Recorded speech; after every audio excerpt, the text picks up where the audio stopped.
在一部动漫中能够被观众以 Aniki 大哥之名记住的角色，那都是有着非常优秀的角色塑造，让人真心依靠的大哥。而在鬼灭之刃中期登场又早早退场的炼狱信兽郎，玩具前脚刚出，后脚大家就猛烈催更，足见其人气之高啊。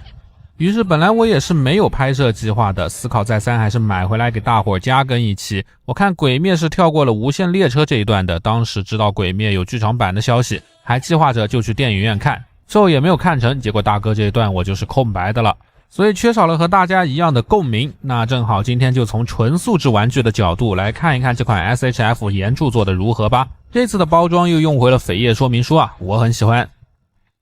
那开箱第一件事还是来简单的过一下本体，虽然鬼灭系列的素体设计都大同小异的，但这次的绑腿、目击和身上的一些细节和涂装给的还是很到位的。原著的这身鬼杀队的衣服也是用的暗红色的成型色，好像还浅浅的给了一层半消光，细看起来质感是很好的，没有那么强的塑料感。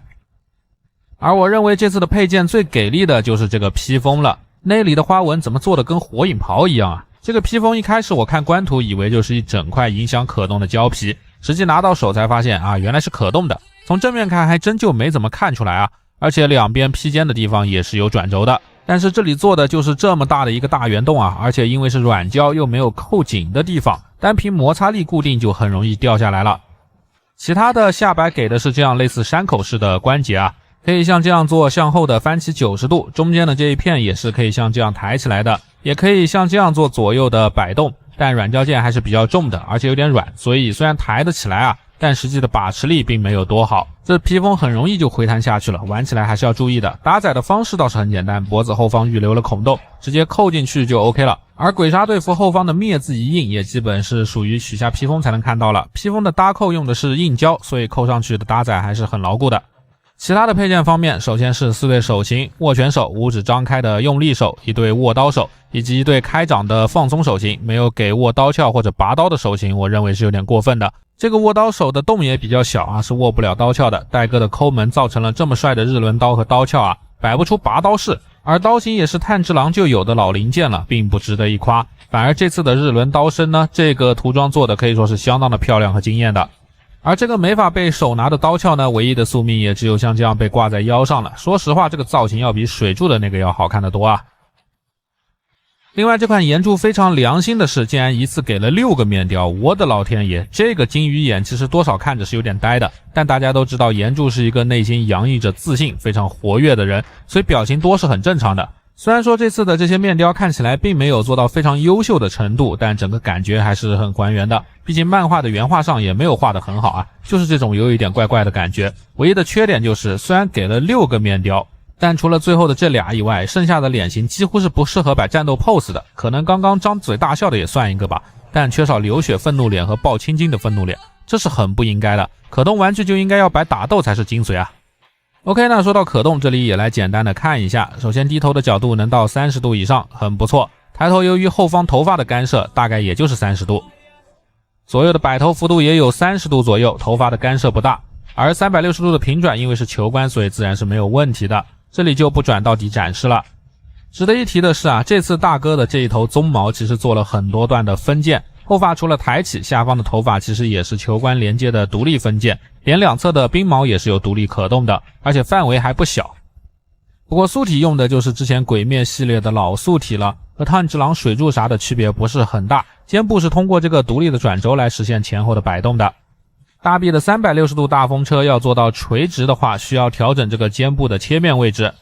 侧平抬托这个关节的幅能轻松的达到135度。大臂根部也配置了标准的360度平转关节。曲肘因为关节的轴不够长啊，所以只有120度多一点。手腕则是一如既往的这种球关加转轴的关节。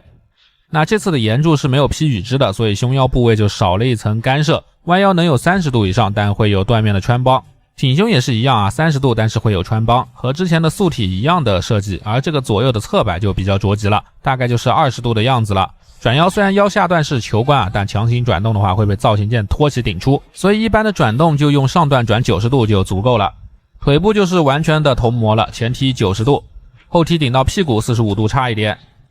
侧踢接近90度差一点，大腿根部360度平转没有问题。最后大腿的灯笼裤屈膝设置在了下段，第一段是这样向下弯折90度，而第二段则是通过绑腿这里再补45度，总共135度不到。脚踝也是完全的同模同关节，上抬30度，向下则几乎没有。脚尖能独立的分段上抬60度以上，整个脚踝的根部也支持左右的独立转动。最后接地也是同款的惊喜啊，向内能达到60度以上的超高可动，但向外就几乎没有了。总的来说呢，这款岩柱是鬼面系列的正常发挥啊，这个素体本身就做得不错的情况下呢，多给了全可动的披风，以及多达6个的面雕，在 SHF 线里非常的难得，但非常可惜的是面雕可用性不高，而且手型有阉割，所以又把我的推荐度给拉下来了一点。但整体而言呢，还是值得喜欢大哥的朋友们收一波的。好的，那么本期评测就到这里了，接下来就是惯例的 pose 展示环节啦。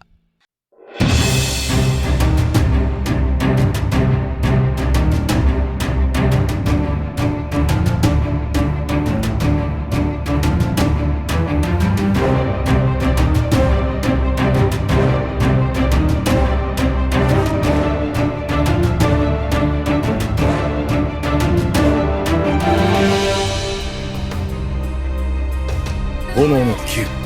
一の型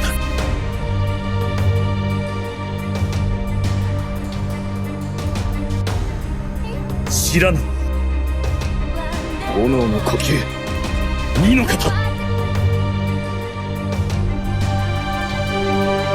上り円前三の型起炎万象炎の呼吸四の型せーの